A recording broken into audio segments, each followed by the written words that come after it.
भगवान श्री कृष्ण ईश्वरीय सत्ता का मानवी रूप थे। अर्थात ये कि ईश्वर ने ही मनुष्य रूप में श्री कृष्ण के नाम से जन्म लिया था। इसी कारण ये पूर्ण अवतार भी थे। परंतु चूंकि ये मनुष्य ही थे, इनके भी कोई न कोई आराध्य रहे होंगे, यानी कोई न कोई इष्ट देव रहे होंगे जिनकी आराधना करते थे। कौन सी आराधना करते थे भगवान श्री कृष्ण और किसकी? आज का ये वीडियो इस ही बारे में है। एक अद्भुत सी विचित्र सी कथा है जो साथ ही साथ जुड़ी हुई है भगवान श्री कृष्ण के देह त्याग के रहस्य के साथ भी। और इतना ही नहीं, आज के इस वीडियो में हम चर्चा करेंगे अति महान, अति शक्तिशाली शतरुद्रीय की, जो वेदों के श्री रुद्रम का ही स्वरूप है, भगवान शिव का महात्म्य है। तो आइए बिना किसी विलंब के चर्चा करते हैं, सुनते हैं इस महान और अद्भुत सी कथा को। ये कथा है महाभारत के अनुशासन पर्व से, जिसमें युधिष्ठिर भगवान श्री कृष्ण से पूछते हैं कि भगवान, ब्राह्मणों की पूजा का फल क्या है, उनके आदर, उनके सत्कार, इनका फल क्या है। तब भगवान श्री कृष्ण कहते हैं, युधिष्ठिर, मैं तुम्हें अपने साथ बीती हुई एक घटना बताता हूं, ध्यान से सुनना। वे कहते हैं कि एक बार ब्राह्मणों से प्रद्युम्न कुपित हो गए। अर्थात ये कि ब्राह्मणों की किसी बात पर प्रद्युम्न को बुरा लग गया। वे मेरे पास आए और मुझसे कहा कि तात, कृपया मुझे बताइए कि ब्राह्मणों का इतना सत्कार क्यों होता है, उनकी इतनी पूजा क्यों होती है, क्योंकि मुझे संदेह है। अब इस पर भगवान श्री कृष्ण ये कहते हैं कि प्रद्युम्न, मैं तुम्हें एक छोटा सा प्रसंग बताता हूं जो मेरे और रुक्मिणी के साथ हुआ। इसे ध्यान से सुनिएगा, क्योंकि इसी में सार है ब्राह्मणों की पूजा का। अब यहां पर श्री कृष्ण कहते हैं कि एक बार उनके घर एक ऐसे महान ऋषि पधारे जिनके जैसा पूरे विश्व में और कोई नहीं था। इनके हरित पिंगल सा वर्ण था, अर्थात हरा पीला सा इनके शरीर का वर्ण था। लंबी लंबी सी दाढ़ी थी। ये बेल का डंडा हाथ में रखा करते थे। ये सामान्य जन की, सामान्य लोगों की जो लंबाई होती है, जो कद होता है, उससे भी कहीं अधिक लंबे थे। अर्थात उस समय ये मनुष्यों में सबसे लंबी कद के मनुष्य थे। ये सड़कों पर, गलियों से सभी को ये कहते हुए जाया करते थे कि कौन है जो मुझे अपने घर में आश्रय देगा, कौन है जो मुझे अपने घर में आतिथ्य सत्कार देगा। हाँ, मेरे क्रोध को तुम्हें थोड़ा सा झेलना होगा, परंतु कौन है जो इस दुर्वासा को अपने घर में अतिथि बनाएगा। अर्थात यहां पर भगवान श्री कृष्ण प्रद्युम्न से जिन महान ऋषि की बात कर रहे हैं, वे कोई और नहीं, दुर्वासा थे। तो यहां पर श्री कृष्ण आगे कहते हैं कि इस प्रकार से दुर्वासा ऋषि, जो अत्यंत महान है, वे जगह जगह, गली गली, सड़कों पर सभी लोगों से इस प्रकार की बात कहते हुए चला करते थे। परंतु उनके क्रोध से सभी को भय लगता था, किसी ने उन्हें आश्रय नहीं दिया। ऐसे में श्री कृष्ण ने ऋषि दुर्वासा को अपने घर में अतिथि बनकर के बुलाया। जितने प्रकार से किसी भी अतिथि का सत्कार किया जा सकता है, भगवान श्री कृष्ण ने वैसा ही किया, वही सब किया। उनके लिए एक सुंदर सा भवन नियुक्त किया गया कि ये ऋषिवर आपके लिए, आपके सत्कार के लिए, आपके विश्राम के लिए, आपके तप के लिए, पूजा के लिए, ये सबसे सुंदर भवन जो है आप ही के लिए है। कितने ही दास दासियों को उनके सत्कार के लिए लगाया गया। जिस भी प्रकार से, अर्थात जिस भी प्रकार से सत्कार हो सकता है, भगवान श्री कृष्ण ने वही किया। परंतु दुर्वासा ऋषि का जो बर्ताव था वो बहुत ही उलझुल सा था। अर्थात ये कि श्री कृष्ण बताते हैं कि वे कभी इतना खाना खा लेते थे एक ही बार में, जितने में सहस्त्रों लोगों का पेट भर जाए। अकेले वे इतना सारा खाना खा जाते थे। तो कभी वे कुछ भी नहीं खाते थे और वैसे ही घर से बाहर निकल जाते थे। फिर उस दिन वे वापस आते भी नहीं थे। इतना ही नहीं, वे कभी बहुत जोर जोर से बिना किसी बात के हंसते थे और कभी बिना किसी बात के बहुत जोर जोर से रोते भी थे। एक दिन इन्होंने क्या किया कि अपने भवन, अपने कमरे की जितनी भी सुंदर वस्तुएं थी, इसको इन्होंने तोड़ फोड़ दिया, आग लगा दी, जला दिया। पूरा भवन धू धू करके जल रहा था। फिर ये भागे भागे गए श्री कृष्ण के पास और श्री कृष्ण से कहा, कृष्ण मुझे खीर खानी है। खीर।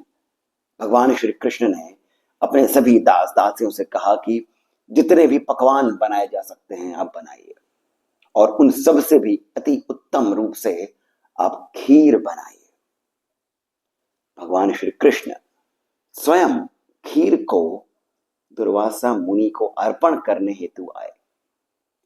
तब दुर्वासा ऋषि ने उस खीर को हाथ से लेकर के मुंह में डाला, फिर थोड़ा सा खुद मुंह से लगाया और इतना सा ही उन्होंने ग्रहण किया। इतनी सी खीर उन्होंने ग्रहण करी, बाकी की खीर उन्होंने झूठी छोड़ दी। उसके बाद उन्होंने श्री कृष्ण से कहा, कृष्ण जितना शीघ्र हो सके इस खीर को अपने पूरे शरीर पर पोत दो। पूरे शरीर पर इस जूठी खीर को आप लगा दो। श्री कृष्ण मुस्कुराते रहे और मुस्कुराते मुस्कुराते वो जो जूठी खीर थी अपने पूरे अंगों में, पूरे शरीर में वे लगाते गए। जब श्री कृष्ण की माता ये देखने के लिए आई कि सब हो क्या रहा है, तो पहले तो ये देख करके थोड़ा सा सक पका गए। तब श्री कृष्ण ने उनके भी अंगों में थोड़ी सी खीर लगा दी, बताते हुए कि जो कुछ भी हो रहा है मैं जानता हूं, मुझे याद है, आप भी बस मेरे साथ हो लीजिए माते। उसके बाद दुर्वासा मुनि यहां तक नहीं रुके। उन्होंने रुक्मिणी को पकड़ा और रुक्मिणी को पकड़ करके बाहर लेकर के गए और रथ में जहां पर घोड़ों को बांधते हैं वहां पर रुक्मिणी को बांध दिया, जोत दिया रथ के साथ। फिर उसके बाद में चाबुक हाथ में लिया और फिर रुक्मिणी को चाबुक से पीटा। इतना ही नहीं, रुक्मिणी को चाबुक से पीटते हुए ये रथ हाँकने का आदेश देते हुए भवन से, राजमहल से बाहर की ओर आ गए। जो राजमार्ग होता है, राजमार्ग से अपने रथ को श्री रुक्मिणी से खिंचवाते हुए, उन्हें चाबुक से पीटते हुए दुर्वासा ऋषि पूरे राजमार्ग से होते हुए संपूर्ण द्वारका नगरी में घूमे। और उसी समय श्री कृष्ण भी हाथों में वो खीर लिए, बदन पर लगाते हुए, पूरे शरीर पर लगाते हुए बस ऋषि दुर्वासा के पीछे भागते रहे, भागते रहे और कहते रहे, प्रभु शांत होइए। मुस्कुराते हुए कहते रहे, प्रभु शांत होइए, ऋषिवर शांत होइए, अब थोड़ी सी खीर और ग्रहण कर लीजिए। परंतु दुर्वासा मुनि रुके नहीं। फिर एकाएक उन्होंने रुक्मिणी को चाबुक मारना बंद कर दिया, रुक्मिणी को आदेश दिया रुकने का, और उनका रथ रुक गया। वे उतरे, श्री कृष्ण के पास गए और मुस्कुराते हुए, अब ऋषि दुर्वासा मुस्कुरा रहे थे, मुस्कुराते हुए श्री कृष्ण से कहा, अहो कृष्ण, तुम धन्य हो। तुमने क्रोध को पूर्ण रूप से जीत लिया है। मैं तुम पर क्या क्या यातनाएं करता गया, परंतु तुमने कुछ नहीं कहा, केवल मेरा आदर ही करते रहे। तुम महान हो कृष्ण, और इसी कारण अब सुनो, मुझे प्रसन्न करने का फल क्या होगा। तब ऋषि दुर्वासा ने कहा, कृष्ण, जब तक मनुष्यों और देवताओं में अन्न के प्रति आकर्षण है, तब तक तुम पूजे जाओगे। तुम्हारा यश चहुं ओर होगा, केवल इस लोक में ही नहीं, परलोक में भी होगा। तुमसे बड़ा योद्धा और कोई नहीं होगा। और इतना ही नहीं, इस खीर को, मेरी जूठी खीर को तुमने अपने पूर्ण शरीर में जहां जहां भी लगा लिया है, वहां पर कोई भी कितना भी बड़ा अस्त्र शास्त्र कुछ भी तुम्हारे शरीर को छू भी नहीं पाएगा, उसका कुछ भी बिगाड़ नहीं पाएगा। परंतु अब यहां पर ध्यान देने वाली बात है। यहां पर ऋषि दुर्वासा ने कहा कि परंतु कृष्ण, मुझे थोड़ा सा दुख भी है। दुख इस कारण है कि तुमने खीर जो है वो पूरे शरीर पर तो लगा दी, परंतु अपने तलवों पर तुमने खीर नहीं लगाई। ये तुमने अच्छा नहीं किया। अब दोस्तों, यहां पर ही ध्यान देने वाली बात है। भगवान श्री कृष्ण ने पूरे शरीर में अपने वो जो ऋषि दुर्वासा की जूठी खीर थी वो लगा ली थी, परंतु चूंकि ये ऋषि दुर्वासा के पीछे भागे थे, उनके क्रोध को शांत करने के लिए इनको सूझा ही नहीं कि तलवों पर भी खीर लगाई जानी चाहिए। ऋषि दुर्वासा के आदर में, उनके सत्कार में, उनके क्रोध को शांत करने के कारण श्री कृष्ण ने अपने तलवों पर वो खीर लगाई ही नहीं। और हम सभी को ये ज्ञात है कि जब एक शिकारी था जिसने तीर छोड़ दिया था ये सोच करके कि कोई हिरण को लगेगा, वही तीर भगवान श्री कृष्ण के तलवों पर जाकर के लगा था, और यही कारण बना था उनके शरीर त्याग का, देह त्याग का। तो ये रहस्य है जो जुड़ा है श्री कृष्ण के देह त्याग के साथ। परंतु कथा यहां तक समाप्त नहीं होती है। इसके बाद ऋषि दुर्वासा ने जब ये सब प्रकार का आशीर्वाद श्री कृष्ण को दे दिया, तब वे मुड़े रुक्मिणी के पास और कहा, देवी, आप भी महान हैं। आपने एक एक यातना मेरी सहन करी और कुछ नहीं कहा। आप चिरकाल तक अजर बनी रहेंगी। आपका यौवन चाहूं और प्रसिद्ध हो जाएगा। श्री कृष्ण की आराधना की सुगंध में आप पूर्ण जीवन अपना बिताएंगे। इस प्रकार से रुक्मिणी और श्री कृष्ण को आशीर्वाद देकर ऋषि दुर्वासा वहीं से ही अंतर्धान हो गए, अदृश्य हो गए। जब श्री कृष्ण अपने महल पहुंचे तो पाया कि जिस भवन में ऋषि दुर्वासा ने आग लगा दी थी, तोड़फोड़ कर दिया था, वो सब वैसा का वैसा ही है। अर्थात जैसा पहले हुआ करता था, सुंदर, व्यवस्थित, सब कुछ वैसा ही था। अब यहीं पर ही श्री कृष्ण ने प्रद्युम्न से कहा कि प्रद्युम्न, इसी कारण तुम्हें भी ब्राह्मणों पर क्रोध नहीं करना चाहिए। उनका जो उनकी पूजा का जो फल होता है वो तुम्हें केवल इस लोक में नहीं, परलोक में भी मिलेगा। और ब्राह्मण ऐसे होते हैं, यदि ये रुष्ट हो जाएं तो पूरे विश्व को भस्म भी कर सकते हैं। इनकी पूजा, इनकी अर्चना तो बड़े बड़े ऋषि भी करते हैं, देवता भी करते हैं। तो ब्राह्मणों का निरादर नहीं करना चाहिए। अब इस प्रकार की कथा जब श्री कृष्ण ने युधिष्ठिर जी को बताई, तब युधिष्ठिर का एक प्रश्न आया। प्रश्न ये था कि श्री कृष्ण इतने महान ऋषि दुर्वासा के साथ में रह करके आपको किस प्रकार के विज्ञान का लाभ हुआ है, कृपया बताइए। विज्ञान से अर्थ है वो जो परम ज्ञान है, वो आपको क्या प्राप्त हुआ है, कृपया करके मुझे भी बताइए।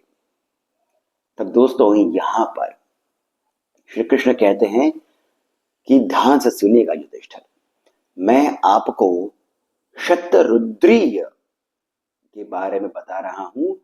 ये वही शतरुद्रीय है जिसका पाठ मैं प्रतिदिन सुबह सुबह प्रातः काल किया करता हूं।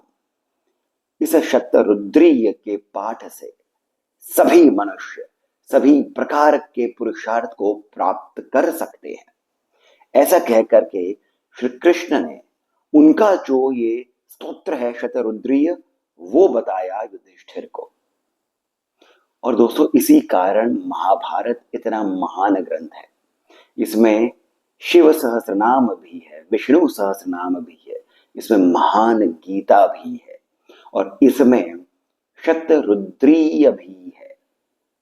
अब यहां पर आगे चल करके आगे के अध्याय में श्री कृष्ण इस शतरुद्रीय के जो ध्येय हैं, अर्थात जिनकी अर्चना जिनकी पूजा शतरुद्रीय से होती है, ऐसे महान भगवान शिव महादेव शिव रुद्र की इनकी जो पूजा होती है, उन महादेव का महात्म क्या है, इसके बारे में उन्होंने अगले अध्याय में बताया है। भगवान शिव के विभिन्न नामों के रहस्य को बताते हुए उनके महात्म्य को कुछ इस प्रकार से श्री कृष्ण ने बताया है। भगवान शिव के महात्म्य के बारे में बताते हुए श्री कृष्ण कहते हैं कि ये महतत्व और ईश्वर तत्व दोनों को ही धारण करते हैं, इसी कारण ये महेश्वर कहलाए जाते हैं। ये जो महतत्व है, इसका अर्थ होता है महान, प्रकाश। साथ ही साथ श्री कृष्ण कहते हैं चूंकि ये उग्र भी है, प्रतापी भी है, इस कारण ये रुद्र भी कहलाए जाते हैं। चूंकि ये देवों में महान है, इसी कारण इनका एक और नाम है महादेव। चूंकि इनकी जटा का वर्ण धूम्र है, इनका एक और नाम है धुरजटी। ये कल्याणकारी है, इसी कारण ये शिव कहलाए जाते हैं। ये सदा स्थिर रहते हैं, इनका जो लिंग है, लिंग विग्रह है, ये सदा स्थिर रहता है, इसी कारण ये स्थाणु कहलाए जाते हैं। क्योंकि संपूर्ण संसार ही इनका स्वरूप है, इनका रूप है। ये संसार में अनेकों रूपों में है, ये बहुरूप है। जितने भी समस्त देवता हैं, वे सभी इनमें ही हैं, इसी कारण ये विश्व रूप भी है। इनके नेत्रों का अंत नहीं है, नेत्रों के तेज का अंत नहीं है, इसी कारण ये सहस्राक्ष कहलाए जाते हैं, आयुताक्ष कहलाए जाते हैं, सर्वतोक्षमय कहलाए जाते हैं। सभी पशुओं के ये अधिपति हैं, इसी कारण हे युधिष्ठिर ये पशुपति भी कहलाए जाते हैं।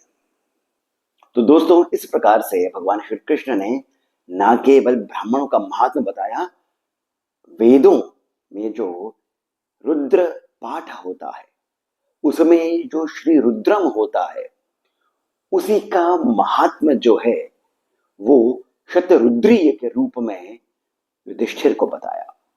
श्री रुद्रम मंत्रों के रूप में है और शतरुद्रीय स्तोत्र के रूप में है। ये इसका हल्का सा भेद है, परंतु दोनों ही महात्मा हैं भगवान शिव के। और फिर अंत में श्री कृष्ण ने शिव के विभिन्न नामों से उनके महात्मा के बारे में बताया है। तो आशा करता हूं कि आपको ये वीडियो, ये कथा सुंदर लगी होगी। वो जो रहस्य था छोटा सा कि श्री कृष्ण के देह त्याग के पीछे का कारण क्या था, बाकी सभी बातें थी, परंतु एक तीर लग जाने से शरीर त्याग जो इन्होंने करा, उसका रहस्य क्या था, ये भी हमने जाना है। आशा करता हूं कि आपको वीडियो ये सुंदर लगा होगा। यदि ऐसा है तो कृपया करके आप इस वीडियो को लाइक तो अवश्य ही करें, इस चैनल को सब्सक्राइब भी करें, साथ ही साथ कमेंट सेक्शन में जो पहला कमेंट पिन है वहां से पेटीएम, जीपे इत्यादि के माध्यम से जितना अधिक हो सके आप हमें श्री सहयोग भी प्रदान करें, बहुत अधिक प्रोत्साहन मिलता है। इसके साथ मैं सिद्धार्थ अब आपसे बस जाने की अनुमति लेता हूँ। धन्यवाद।